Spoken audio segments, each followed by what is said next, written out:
Hi friends, புது புது கிராமத்து சமையலில் இன்றைக்கி நம்ம சாமையில் நம்ம சாப்பாடு செய்ய போகிறோம். சாமை சோறு. இது டிபார்ட்மெண்டல் ஸ்டோரில் இந்த மாதிரி மேலே தோல் உரித்து விற்கிறாங்க. நம்ம காட்டில் இருந்துச்சுன்னா நம்ம விளையிறது தோலோடு இருக்கும். இது க்ளீன் பண்ணி விற்கிறாங்க. இதை தான் நான் வாங்கிட்டு வந்திருக்கிறேன். இது எல்லா டிபார்ட்மெண்டல் ஸ்டோர்லேயும் கிடைக்கிது. நீங்களும் வாங்கி செய்யுங்க. வாங்க. இதுக்கு நான் 1.5 டம்ளர் எடுத்துருக்கிறேன். இதில் அதாவது 400 கிராம் எடுத்துருக்கிறேன். இது நம்ம ஒரு 3 லிட்டர் குக்கரில் தான் செய்ய போகிறோம்.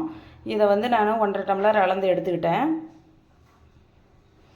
இப்போ நம்ம எப்பயுமே அரிசி சாப்பாடு எப்படி செய்யுமோ அதே போல் தான் நம்ம தண்ணி ஊற்றிக்கலாம்.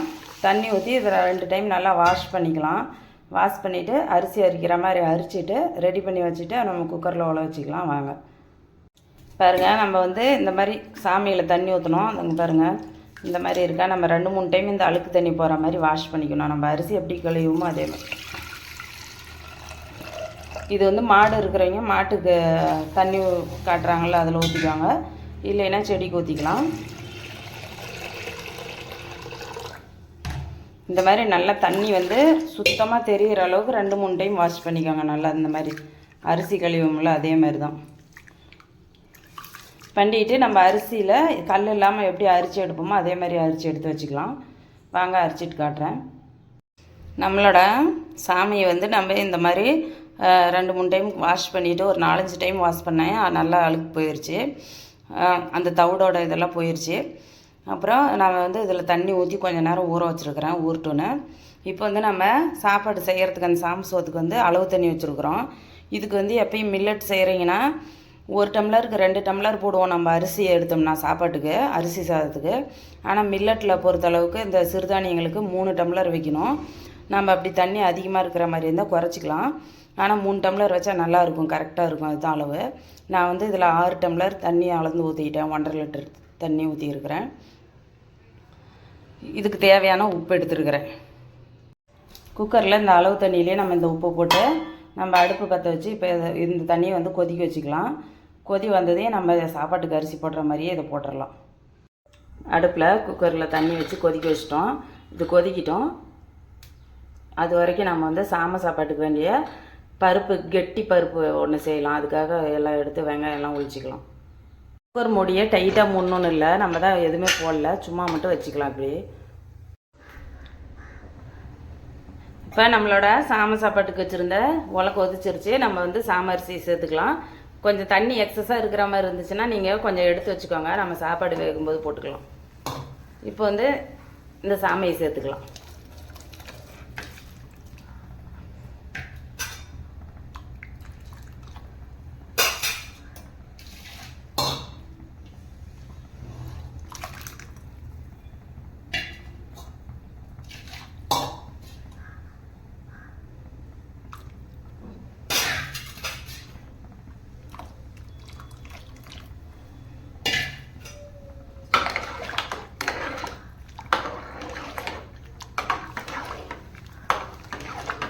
இந்த மாதிரி ஒரு டைம் கிளறி விட்டுட்டு கொஞ்ச நேரம் விடுங்க. சாப்பாடு கொதிக்குமில்ல அது மாதிரி கொதிக்கும்.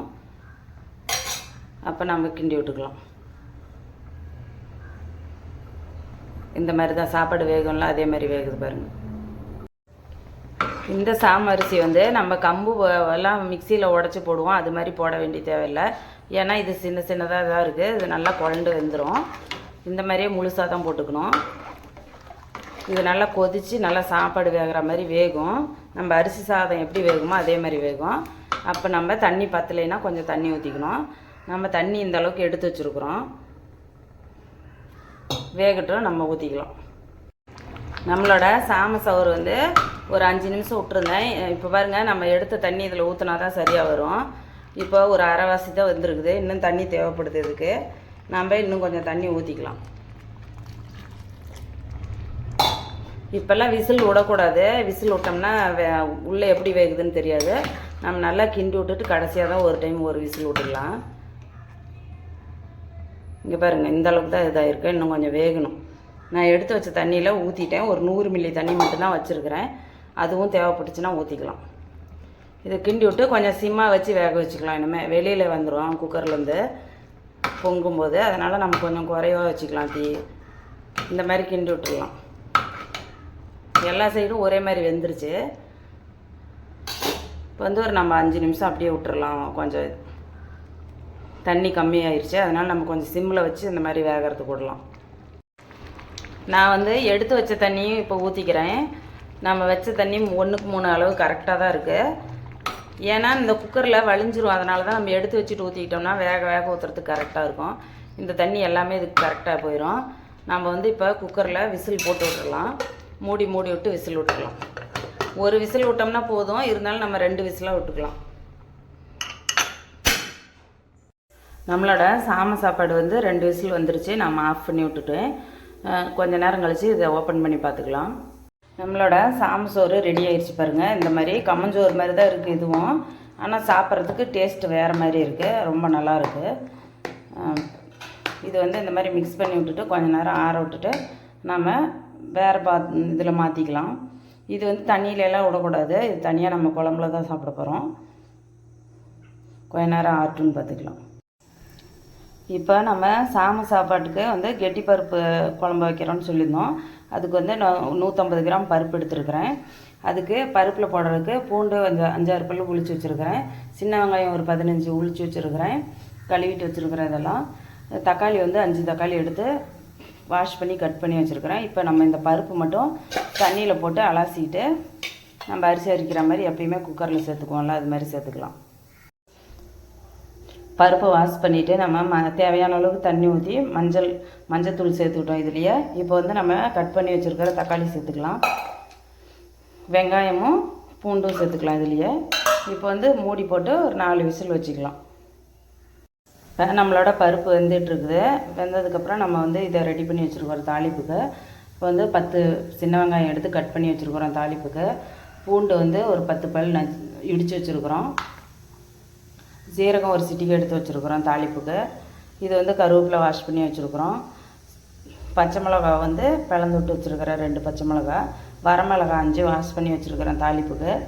இது வந்து ஒரே ஒரு சிட்டிக்கு அளவுக்கு புளி எடுத்து ஊற வச்சுருக்குறோம். ஏன்னா பருப்பு குழம்பு கொஞ்சம் புளிக்காமல் இருக்கிறதுக்காக கொஞ்சமாக புளி சேர்த்துருக்கோம். இது ஊற வச்சுருக்குறோம். இது அப்புறமா கரைச்சி ஊற்றிக்கலாம். இதெல்லாம் தான் தாளிப்புக்கு உண்டானது. வாங்க பருப்பு இந்த வாட்டி தாளிச்சிக்கலாம். நம்மளோட பருப்பு வந்து இந்த அளவுக்கு வெந்துருச்சு.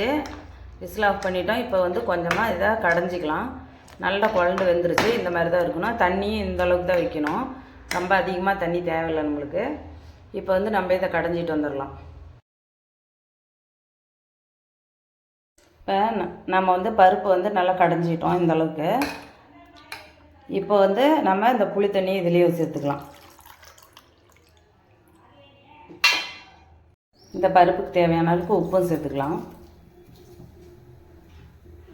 நம்மளோட கெட்டி பருப்புக்கு வந்து தாளிப்பு போடுறோம். இப்போ எண்ணெய் வந்து கொதிச்சிருச்சு. தேவையான அளவுக்கு ஊற்றிக்கிட்டேன். உங்களுக்கு எவ்வளோ எண்ணெய் வேணுமோ ஊற்றிக்கோங்க. இப்போ வந்து பூண்டு போட்டுக்கலாம்.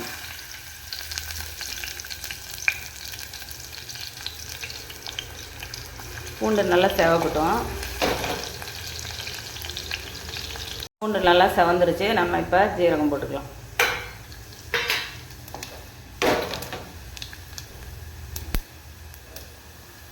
ஜீரகம் நல்லா வெடிக்குது. வெடித்த பின்னாடி நம்ம வந்து பெருங்காயம் எடுத்து வச்சுருக்குறோம். தாளிப்பில் பெருங்காயம் போட்டுக்கிட்டோம். இப்போ வந்து பச்சை மிளகா சேர்த்துக்கலாம், வரமிளகா சேர்த்துக்கலாம்.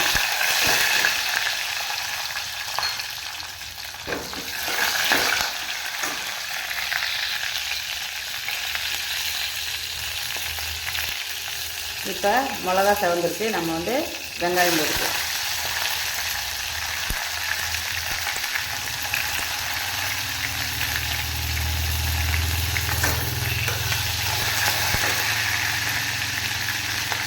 கருவேப்பிலை போட்டுக்கலாம்.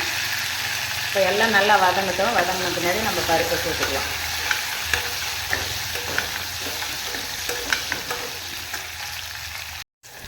இப்போ வெங்காயம் நல்லா வதங்கிருச்சு. இப்போ வந்து நம்ம பருப்பை சேர்த்துக்கலாம்.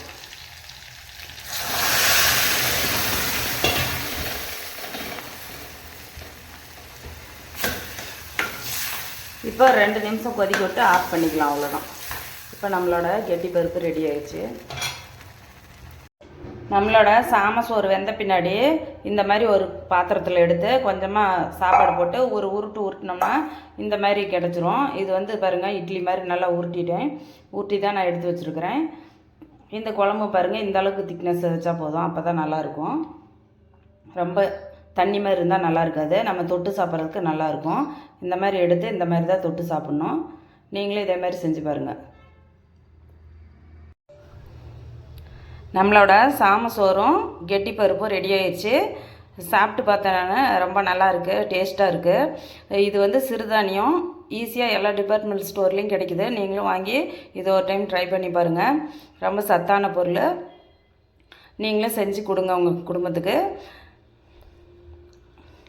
இந்த ரெசிபி பிடிச்சிருந்துச்சின்னா என்னோடய சேனல் சப்ஸ்கிரைப் பண்ணுங்கள், லைக் பண்ணுங்கள், உங்கள் சொந்தங்களுக்கு ஷேர் பண்ணுங்கள். நன்றி. நாளைக்கு இன்னொரு நல்ல ரெசிபியோடு வரேன்.